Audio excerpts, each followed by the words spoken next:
आज हम लोग मेटलर्जी का रिमेनिंग पोर्शन कर लेंगे। ठीक है, हम लोगों ने लास्ट क्लास में ये बात कर लिया गया था क्या ओर क्या है, मेटल क्या है, क्या किसका रिएक्शन है, वो सब पढ़ लिया था हम लोगों ने।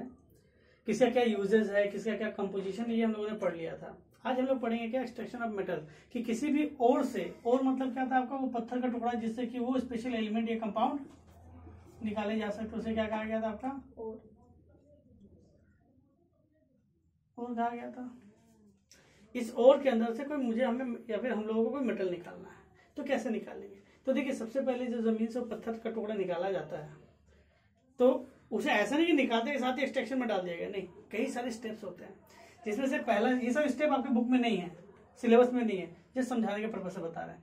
सबसे पहले इसे वॉश कर लिया जाता है, पानी से वॉश कर लिया जाएगा। अगर वाटर से बहुत ज्यादा रिएक्टिव है तो ड्राईली उसे क्या करता है, जैसे ब्रश से साफ करते हैं, झाड़ पोछ करते हैं, वैसे उसको कर लिया जाता है। ठीक है, मतलब सीधी सी बात हो गया, आप उसे कह सकते हैं पोछ, मतलब क्या ड्राई कोई पत्थर, मतलब ऐसे कोई ऐसा ब्रश होगा, ठीक है, जिसके अंदर बहुत सारे हेयर लगे रहेंगे, जिसके ऊपर आप इससे क्या रगड़ देते हैं, जिससे सारा डस्ट इसका गिर जाए। ठीक है, अब क्या करेंगे, या फिर वाटर से धो लेंगे, उसके बाद इसे क्रश कर देते हैं। क्रश करके क्या बना लेंगे, इसका पाउडर। हाइड्रोलिक प्रेशर या किसी ना किसी चीज से इसको क्या करके क्रश करके बना लेते पाउडर। पाउडर बनाने के बाद इसको वापस से पानी से धोते हैं, जिससे कि इसके अंदर में भी जो कंपोजिशन है गंदगी, वाटर सॉल्युबल होगा, निकल जाएगा। उसके बाद बहुत सारा प्रोसेस होता है, जैसे क्रश करने के बाद आपका होता है क्या, ऑयल फ्रोथ प्रोटेक्शन होता है। ऑयल फ्रोथ ये क्या होता है, मतलब उसे एक बड़े से टम्बलर में डाला जाएगा, इस डस्ट को बहुत सारा पानी डाला जाएगा, शैम्पू की तरह केमिकल डाला जाएगा, शैम्पू की तरह केमिकल डाल दिया गया। एक इस तरह से क्या होता है, टम्बलर डाल, मतलब इस तरह से डालते हैं, इसके अंदर नोजल यानी छेद भरे होते हैं, और इसके अंदर से ऑक्सीजन गैस का सप्लाई होता है, यानी इसके अंदर मैं कह सकता हूँ एयर का सप्लाई अंदर की ओर होता है, और इसको बार बार अंदर बाहर ऐसे ऐसे करते हैं। इससे क्या होगा, झाग बनता है। झाग बनने के बाद इस डस्ट के अंदर दो चीजें होंगी, एक होगा लो डेंसिटी, एक होगा हाई डेंसिटी, यानी जो बहुत हल्की चीज है और बहुत ज्यादा भारी चीज है। भारी चीज नीचे बैठ जाएगी, हल्की चीज इस झाग के साथ कहाँ चला आएगी, ऊपर में, इस झाग में चला आती है।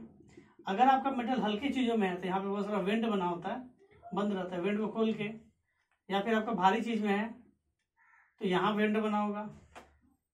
ठीक है, इस नल को खोल देंगे तो सारा चीज इधर से जम जाएगा, निकल गया। अब इसको सेपरेट करेंगे तो यहाँ से निकल गया, अगर ये झाग के अंदर से देखें तो झाग से मिल जाएगा। ये तरीका होता है। फिर समझा पा रहे क्या कहना चाह रहे हैं। इसे उसके बाद क्या किया जाता है, आपका ऑक्सीजन, देखो इतना करने के बाद आपका जो मिला वो चिपचिपा लिक्विड जो भी मिल रहा है आपको, चिपचिपा लिक्विड ही मिलेगा। तो वो जो केमिकल या फिर उसे मिल रहा है आपको, इसको बर्न करते हैं। इसको क्या करते हैं, अब एयर के सप्लाई, बहुत बार किया जाता है इसको एयर के सप्लाई में बर्न किया जाता है, एक बार क्या होता है विदाउट एयर के सप्लाई में बर्न किया जाता है। यानी हवा दे के, मतलब सीधी सी बात है, एयर के प्रेजेंस में जब इसको बर्न करते हैं ना, तो इसके अंदर सल्फर हुआ, ये सारी चीजें इम्प्योरिटी निकल जाती है।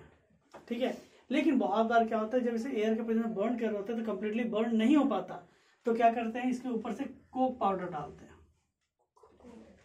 कोक पाउडर यानी सी, कार्बन डाल दिया। जैसे कोक पाउडर डाले, एयर से रिएक्शन किया और ये क्या हो गया, धुआं बन के कार्बन डाइऑक्साइड बन के निकल गया। समझा पा रहे, तो इसके अंदर सल्फर डाइऑक्साइड, बहुत सारे केमिकल्स के वो निकल गए। ये कोक पाउडर डाल के जब रिएक्शन कराते हैं उसे रिडक्शन कहते हैं, रिडक्शन प्रोसेस हो रहा होता है। या फिर बहुत बार क्या होता है ना, एक क्लोज कंटेनर में इसको रख लिया जाता है, और यहाँ पे एक वेंट बना रहेगा, यानी खाली, और यहाँ पे नीचे से आप हीट कीजिए। इसमें जब हीट करते हैं ना हम लोग, एयर नहीं है, एब्सेंस ऑफ एयर में हीट करते हैं, इसे कहते हैं स्मेल्टिंग या फिर कैल्सिनेशन। इस सबसे इसका जितना भी धुआं वाला पार्ट है, मतलब इसके अंदर अगर पहले से इनबिल्ट ऑक्सीजन है तो जस्ट हीट कर दीजिए, ऑक्सीजन के साथ ही सारा केमिकल निकल गया, इसे कहते हैं कैल्सिनेशन। अगर इसके अंदर ऑक्सीजन नहीं है तो एयर के प्रेजेंस में आपको बर्न करना पड़ेगा। समझा पा रहे हैं, ये सारी चीजें होती है। उसके बाद जो मेटल मिलता है, और बहुत सारे रिएक्शन कराने के बाद जो मेटल मिलता है, वो मेटल आपको मिलेगा 92 से 96% तक प्योर मिलेगा। लेकिन हम लोग को मेटल कितना चाहिए होता है, 99.99% तक का प्योर चाहिए होता है। हम लोग इतना प्योरिटी निकाल सकते हैं किसी भी मेटल में। समझा पाए, तो ये प्रोसेस सबके साथ नहीं होता। क्रशिंग, ऑयल फ्रोथ प्रोटेक्शन हो गया, यहाँ पे बहुत बार क्या होता है, ऑयल फ्रोथ प्रोटेक्शन नहीं होगा तो क्या होगा, ग्रेविटेशन सेपरेशन होगा, इस तरह से ऐसे नहीं, एक ऊंचाई से सारा डस्ट फेंका जाता है यहाँ पे और यहाँ पानी का सप्लाई डाल देते हैं, तो पानी के साथ ऐसे बहते बहते नहीं, पानी के साथ ये डस्ट बहते बहते बहते आएगा। इससे ये होगा क्या, पानी में सॉल्युबल जो इम्प्योरिटी है पानी के साथ बह के चल जाएगी। और इसके जो ग्रुप्स हैं, यानी इसके जो ये सब जो ग्रुप गड्ढे गड्ढे बने हुए हैं, इसके अंदर वो पार्टिकल क्या हो जाएगा, बच जाएगा। बाद में उसको निकाल लेंगे, फिर उसको वही प्रोसेस कर लेंगे। बहुत तरीके होता है, ये है ही नहीं। जिस इसमें क्या होता है, जिस पाउडर को ऊंचाई पर रख दिया गया, नीचे उबड़ खाबड़ सीढ़ी बनी हुई है जैसे रैंडम बना हुआ है, और ऊपर से पानी फ्लो कर दिया आपने धीरे धीरे जेंटली, तो पानी अपने साथ उस सारे डस्ट को भाग लेके चले जाएगा, टच करते करते करते। अभी 4 घंटे 2 घंटे तक हो रहा है। इससे क्या हुआ, जितना भी वाटर सॉल्युबल इम्प्योरिटी सब पानी के साथ बह के निकल गया, और जो बचा वो सब क्या हुआ, आपका सॉलिड पार्टिकल, हेवी पार्टिकल बच गया। ये एक तरीका होता है। एक तरीका होता है आपका क्या, ये जो क्रश वाला पार्ट है इसको क्या करते, नीचे की डस्ट से गिरा रहे, ठीक है, नीचे गिराएंगे। और नीचे क्या होता है, बेल्ट लगी होती है, एक 2 चक्का होता है, यहाँ पे एक बेल्ट लगा होता है। हाँ। जैसे ही बेल्ट के ऊपर क्या हो गया, डस्ट गिरा, ये बना होता है मैग्नेट का, और ये होता है नॉर्मल। अभी बेल्ट के पास आता है, जैसे ही डस्ट यहाँ पे आता है मैग्नेट के पास, इसके अंदर क्या होता है, अगर इस ओर के अंदर ये जस्ट के अंदर जितने भी आयरन के कंपोनेंट होंगे चिपके रह जाएंगे, ठीक है। लेकिन इसके अंदर जो धूला भरा होगा, सल्फर भरा होगा, बाकी के जो क्रोमियम होंगे, जो इम्प्योरिटी होती है, पत्थर के टुकड़े होंगे, वो तो मैग्नेट ना है, वो तो लोहा तो नहीं है, उससे चिपकेगा नहीं। इससे क्या होता है, जैसे ये बेल्ट यहाँ से यहाँ तक ऐसे गिरता है ना, तो ये जितने भी लोहे वाले पार्टिकल सब से चिपका हुआ है, लेकिन जो पत्थर हो तो चिपका हुआ नहीं है, वो सीधा क्या हो जाएगा, यहाँ पे गिर जाएगा, तो यहाँ पे ढेर हो जाता है। ऐसा ऐसे करते करते करते करते ढेर हो जाता है। और ये मैग्नेट के साथ लोहा चिपक गया, यहाँ से होते होते होते यहाँ पे आया। अब देखो मैग्नेट नहीं है, लेकिन इधर स्पीड में है, तो ये सब सारा मैग्नेटिक पार्टिकल इधर गिर जाता है। यानी इधर आयरन, निकेल, कोबाल्ट इधर जम जाएगा, इधर नॉन मैग्नेटिक सब्सटेंस, इसे सेपरेट कर लिए। अब इसको वापस से वही कीजिए, इससे हीट कीजिए, तो ऐसे हीट कीजिए, जो मिलेगा 92 से लेकर 96% तक प्योर मिलेगा।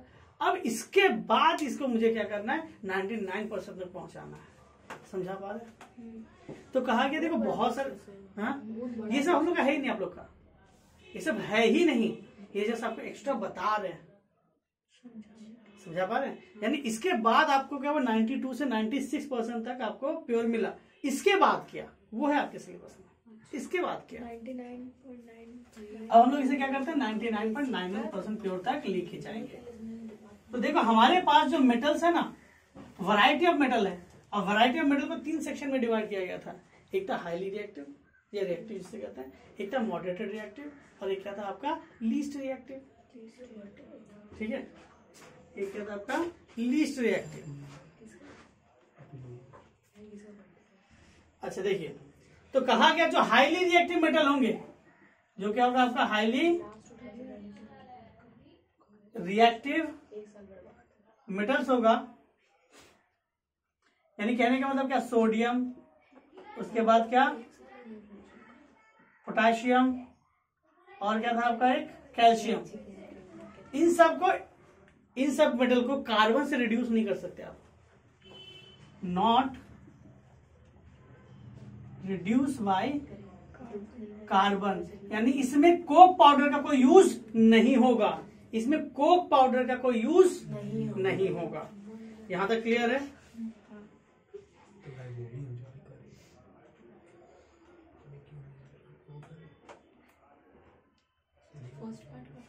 यहां तक क्लियर हो गया? कल पढ़ाए थे। अब देखो इसे तो कैसे सेपरेट करेंगे, कैसे इसको प्यूरिफाई किया जाएगा। तो इसे प्यूरिफाई करने का जो मेथड है उसका नाम क्या है, इलेक्ट्रोलाइसिस। क्या नाम है? या फिर इलेक्ट्रोलाइटिक रिडक्शन। क्या नाम है? Electrolytic reduction. इन सब मेथड से क्या कर सकते हैं, मेटल को सेपरेट कर लिया जाता है। क्लियर है या डाउट है?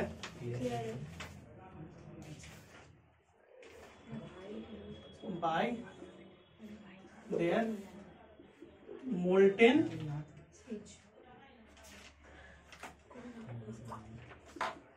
क्लोराइड्स या फिर ऑक्साइड्स। क्लियर है?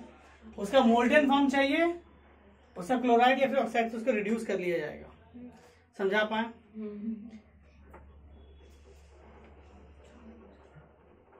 ये हो गया highly reactive.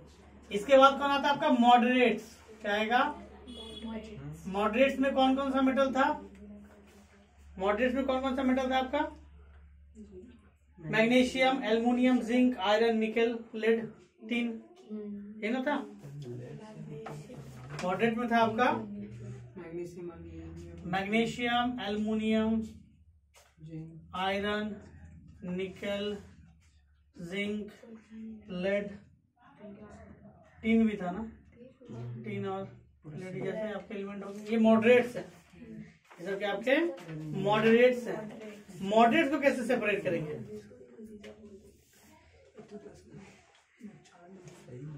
Oxide of metal, बात सुनो, oxide of metal plus carbon, यानी उस मेटल का ऑक्साइड लेंगे, कार्बन का पाउडर गिराएंगे और नीचे से हीट करेंगे, जो थोड़ा पहले बताया गया था। मेटल का पाउडर लेंगे, ऊपर से कोक पाउडर गिराएंगे और हीट करेंगे। ऐसे करके उसे क्या करेंगे? रिड्यूस कर लेंगे। क्लियर है?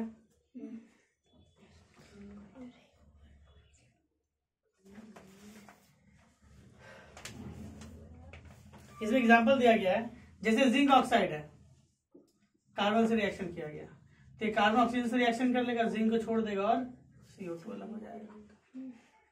खाया ना? ये होगा सॉलिड, क्योंकि कोक पाउडर है। ये भी सॉलिड, ये भी सॉलिड, ये गैस बन के निकल जाएगा। क्लियर है? खाया ना? अब कहा गया सर हाईली रिएक्टिव हो गया, मॉडरेट्स हो गया, बचा कौन? Least reactive. लीस्ट रिएक्टिव कौन है हमारा? मर्करी, सिल्वर, गोल्ड, प्लैटिनम, ये सब क्या हमारे लीस्ट रिएक्टिव। जो रिएक्टिव करते हैं रिएक्शन नहीं करते। कॉपर, ठीक है। इन सब को इनके ऑक्साइड से ही निकाल लिया जाएगा। इन सब को क्या किया जाएगा? इनके मेटल ऑक्साइड से ही निकाल ली। जस्ट इसके ऑक्साइड को हीट करो, जस्ट क्या करो आप? हीट करो, आपको मेटल मिल जाएगा। यानी कहने का मतलब क्या है? इसके पास ऑलरेडी ऑक्सीजन है, इसके लिए कोक पाउडर भी नहीं चलेगा आपका। सीधा हीट करो बिना एयर के प्रेजेंस में, बंद डब्बे में, और उससे क्या होगा? जितना धुआं बन के निकल जाएगा, जो बचेगा वो प्योर मेटल है। समझा पाए? वो लीस्ट रिएक्टिव के लिए हो गया। यहां तक समझा पाए? हाँ या ना? नोट कर लीजिए। डियर स्टूडेंट, देखिए अब नेक्स्ट टॉपिक क्या है? नेक्स्ट टॉपिक क्या है हमारा? Metal corrosion. कोरोजन मतलब क्या होता है? कोरोजन मतलब होता है किसी का प्रॉपर्टी धीरे धीरे धीरे धीरे खत्म होना। पैसे वाली प्रॉपर्टी नहीं, पैसे वाली प्रॉपर्टी नहीं। कोई मेटल है, उसका जो क्वालिटी है, उसकी जो स्ट्रेंथ है, ठीक है, जो इधर ध्यान दीजिए, जो मेटल है उसकी जो क्वालिटी है, उसका जो स्ट्रेंथ है, उसका जो लस्टर है, जो उसका शाइन हो गया, ये धीरे धीरे धीरे क्या होगा? खत्म होगा। इसी को कहते हैं कोरोजन। जैसा गोल्ड का बताते हैं, ठीक है। जैसे होता है रस्टिंग ऑफ आयरन, जैसे रस्टिंग ऑफ आयरन। देखिए आपने जब लोहा खरीदा, क्या चमचमाता हुआ, क्या धार, या क्या स्ट्रेंथ, क्या कड़क, सॉलिड, टफ, एकदम क्या टफ, ठीक है। लेकिन उसे मॉइस्चर में रख दीजिए, मतलब वाटर और एयर दोनों मिलेगा, तो सरफेस पे ब्राउन लेयर आ जाएगा, सरफेस पे वो जंग जंग लगना आ जाएगा, ठीक है। अब उसे अगर ऐसे लंबे समय तक रहेगा तो उसका सरफेस पे देखिए, आप कोई हल्की सी चीज उसको रब कीजिए ना, वो ब्राउन ब्राउन निकलने लगेगा। यानी मेटल, वो ऑक्सीजन और मॉइस्चर तो ऑक्साइड बनाती है उसके साथ, और साथ ही साथ जब वो निकल रहा है तो मेटल को भी लेके निकल जा रहा है। यानी मेटल की स्ट्रेंथ क्या हो गई? That is called corrosion. आपसे कोरोजन का, आपको रस्टिंग ऑफ आयरन का फॉर्मूला पूछ सकता है, Fe2O3 डॉट H2O। ये H2O कितना होगा? ध्यान दो, Fe2O3 H2O कितने मॉलिक्यूल मिलेंगे? वो होगा X। 5 भी हो सकता है, 10 भी हो सकता है, 20 भी हो सकता है, ठीक है। और याद रखिए, मॉइस्चर रिएक्शन करने के लिए, मतलब रस्टिंग होने के लिए सिर्फ पानी नहीं चाहिए होता है। आप अगर प्योर वाटर के अंदर आयरन को डुबा के रखेंगे तो रस्ट नहीं लगता। सिर्फ एयर में रख दीजिएगा तो भी रस्ट नहीं लगेगा। उसे एयर के साथ ही साथ वाटर भी चाहिए होगा, ठीक है।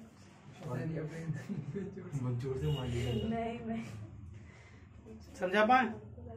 और ये एक दिन में रिएक्शन नहीं होता, ये रिएक्शन एक दिन में नहीं होता, इस रिएक्शन को होने में समय लगता है। ये बहुत ज्यादा क्या हो गया? स्लो प्रोसेस है, ये बहुत ज्यादा क्या है, स्लो प्रोसेस है। अब सवाल आता है सर ये इंडोथर्मिक है कि एक्सोथर्मिक है? ये आपका एक्सोथर्मिक है। ये क्या आपका एक्सोथर्मिक है, लेकिन इसका हीट बहुत धीरे निकलता है, इसलिए हम इस पे समझ नहीं पाते, इसीलिए हम इसको समझ नहीं पाते। क्लियर है कि डाउट है? ठीक है। अब सवाल आता है सर रस्टिंग से, देखो अब सवाल आता है कि रस्टिंग से बचाने के लिए आयरन को क्या कर सकते हैं। तो देखो ये आपका आयरन है, इसके ऊपर ग्रीस लगा दो, ठीक है। शटर जो होता है उसमें क्या, वो भी तो बहुत सारे पुर्जे तो आपके आयरन के बने होते हैं, और वहां पे पेंट करना भी पॉसिबल नहीं होता, तो वहां पे लोग क्या करते हैं, ग्रीस लगा देते हैं। येलो कलर का चिपचिपा सा होता है, हार्ड होता है, ग्रीस होता है, ठीक है। हाँ, तो क्या लगा सकते हैं, ग्रीस लगा सकते हैं, या फिर ऑयलिंग कर सकते हैं। देखिए साइकिल का जो चेन है बहुत दिन तक यूज करे, आप लोग के हाथ में रहता है, जैसे मन वैसे चलाए, सेवा तो करना नहीं है। अब क्या होता है, कुछ दिन के बाद ची ची ची करके आवाज करके आवाज करने लगता है, तो पिताजी क्या करते हैं, उसमें जला हुआ मोबिल या कोई लिक्विड डाल देते हैं, ऑयल से कहते हैं ऑयलिंग करना, जिससे क्या होता है उसका जो किच किच किच किच की आवाज हो क्या होगा, कम होगा। समझा पाए? ये क्या है आपका ऑयलिंग करना। ऑयलिंग करने से पतला से ऑयल का लेयर जम जाएगा, जिससे कि बाहर का एयर और मॉइस्चर उससे मेटल से रिएक्शन नहीं कर पाएगा। समझा पाए? That is called corrosion of metal. अच्छा, ये मेटल ऑक्साइड हो गया। आपको पता है कॉपर के ऊपर भी कोरोजन होता है। अच्छा, और भी प्रिपरेशन के तरीके क्या है, ग्रीसिंग है, ऑयलिंग है, उसके बाद है पेंटिंग, उसके ऊपर पेंट कर दीजिए आप। हम लोग क्या करते हैं, अपने लोहे के ग्रिल को पेंट करते हैं कि नहीं, काले रंग से, गोल्डन कलर से, जिससे कि डेकोरेटिव भी लगे, अट्रैक्टिव भी लगे और रस्ट भी ना लगे, ठीक है। और एक तरीका क्या होता है गैल्वेनाइजेशन करने का। इसके अंदर क्या होता है, जिंक की कोटिंग अगर आयरन के ऊपर कर दी जाए, इसे कहते हैं गैल्वेनाइजेशन। तीसरा बार बोल रही है। इसे क्या कहा जाता है, गैल्वेनाइजेशन। अब ऐसा नहीं कि सिर्फ जिंक का कोटिंग होता है, टिन का भी कोटिंग होता है, क्रोमियम का भी कोटिंग होता है। आप जैसे भी क्रोमियम का कोटिंग बताता हूँ, आपने गाड़ी का हेड, आपके बम्पर देखा होगा, नहीं तो ऐसा करके क्रोम पर चमकता है, शाइन करता है, हम लोग को स्टील स्टील लगता है, वो क्रोमियम है। आयरन के ऊपर क्रोमियम की प्लेटिंग होती है, क्या होता है? बहुत शाइनी इफेक्ट होता है। ये जो नहीं देख, गाड़ी के बम्पर देखा ना आपने, जीटी देखा है, बुलेट जीटी, उसका ऊपर लगा हुआ। हाँ, बहुत ज्यादा। आप उस आयरन के साथ अलॉय बना लीजिए, जैसे स्टील आयरन का अलॉय है, स्टील के अंदर जंग नहीं लगता, ठीक है। या फिर देखिए ये अलग मेथड हो जाता है, इस आयरन के ऊपर इससे ज्यादा स्ट्रॉन्ग मेटल डाल दीजिए, यानी आयरन के ऊपर आयरन से जिसकी रिएक्टिविटी ज्यादा उसको कोटिंग कर दीजिए। इससे क्या होगा, अगर कोरोजन होना होगा, देखिए केमिकल रिएक्शन का एक तरीका क्या होता है ना, अगर मान लीजिए आयरन है, आयरन से रिएक्टिव मैंने क्या किया, फिर मेटल लगा दिया, ठीक है। अब क्या होगा, जब जंग लगना होगा ना, मॉइस्चर आएगा, इस सरफेस से रिएक्शन किया। मैं आपको एग्जांपल के तौर पर समझा देता हूं। मान लीजिए इसके ऊपर जिंक का कोटिंग कर दिया गया, कोटिंग नहीं किया, जस्ट पेंट कर दिया गया, कोटिंग कर दिया गया। इससे क्या होगा पता है, लोहे के ऊपर अब जब मॉइस्चर रिएक्शन करेगा ना, पहले जिंक पे जंग लगा, मतलब जिंक के साथ रिएक्शन किया, नीचे बढ़ते जाएगा। जब तक पूरा जिंक के साथ रिएक्शन नहीं होगा, वो आयरन से रिएक्शन नहीं करेगा। जब तक पूरे जिंक से रिएक्शन नहीं होगा, वो आयरन से रिएक्शन करेगा ही नहीं, ठीक है। ये तरीका होता है आपको उसको बचाने का, समझा?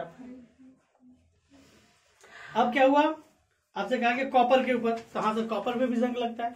अब कॉपर लो, देखोगे कि उसको सही से सेवा नहीं होती ना, कॉपर पे जब जंग लगता है वो थोड़ा ग्रीनिश कलर का हो जाता है, ग्रीन कलर का लेयर हो जाता है, वो पॉइजनस होता है। बहुत लोगों को पता है कि सर कॉपर के ग्लास में पीना बहुत अच्छा है, कॉपर के जग में पीना बहुत अच्छा है।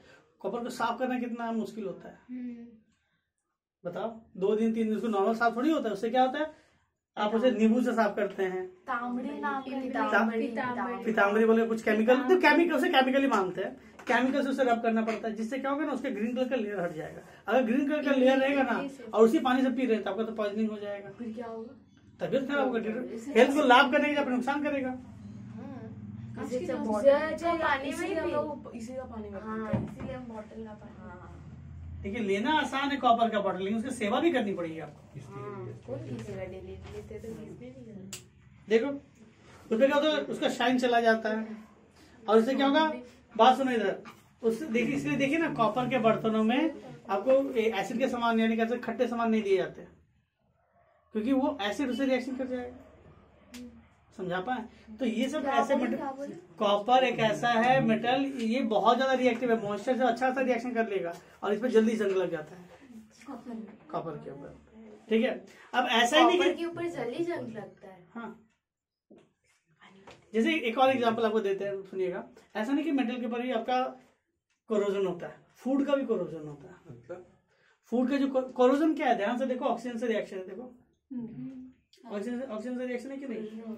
अब फूड, कोई भी फूड, जैसे मान लीजिए आपकी मम्मी ने, ऑयल के साथ होता है ये, आपकी मम्मी ने क्या चिप्स तल दिए, पानी में सॉरी तेल में अच्छे से फ्राई कर दिया। हाँ, अब उसका एयर टाइट कंटेनर में रख दिया, पहला दिन खूब स्वाद लगा, दूसरे दिन स्वाद लगा, फिर भूल के रख दिए, 8 दिन बाद निकाले, अब खाए तो तेल तेल गंदा लगता है। That is called rancidity. That is called rancidity. ये भी क्या होता है आपका, ये तेल तेल जो गंद आना है, ये इसीलिए होता है क्योंकि आपका ऑयली फूड तो खराब हो जाता है। हाँ, क्योंकि उसके ऊपर ना बैक्टीरिया ग्रो होने लगते हैं। अब बैक्टीरिया एयर है उसके चारों तरफ, कंटेनर में कुछ खाली जगह तो होगा, वहां पर तो एयर होगा, उस एयर के अंदर ऑक्सीजन होता है, ऑक्सीजन के प्रेजेंस में उसको फूड को या फैट मॉलिक्यूल को तोड़ रहा है, इसलिए तेल तेल गंदा आने लगता है। आप जो कहते हैं ना लेज लगता है हवा का पैसा लेता है, खाली हवा ही तो होता है, उसके अंदर चिप्स है कहाँ, वो नॉर्मल हवा नहीं होती, उसके अंदर नाइट्रोजन गैस भरा होता है। हाँ, नाइट्रोजन गैस क्या करता है, नाइट्रोजन गैस चिप्स के चारों साइड है, बैक्टीरिया भी है लेकिन ग्रो नहीं हो पा रहा, इसी कारण ऑयल के मॉलिक्यूल को तोड़ नहीं पा रहा, जितना जैसा पहला था वैसा बाद में भी है। समझ पा रहे हैं आप? यहाँ पे फूड का डिकम्पोजिशन नहीं होता, यानी फूड को ब्रेक नहीं कर सकते, फूड को कोरोजन नहीं कर पाता। समझा पाए? तो ये था आपका इस चैप्टर में। मैं ऑक्सीजन गैस की बात कर रहा था। ऑक्सीजन हार्मफुल होता है।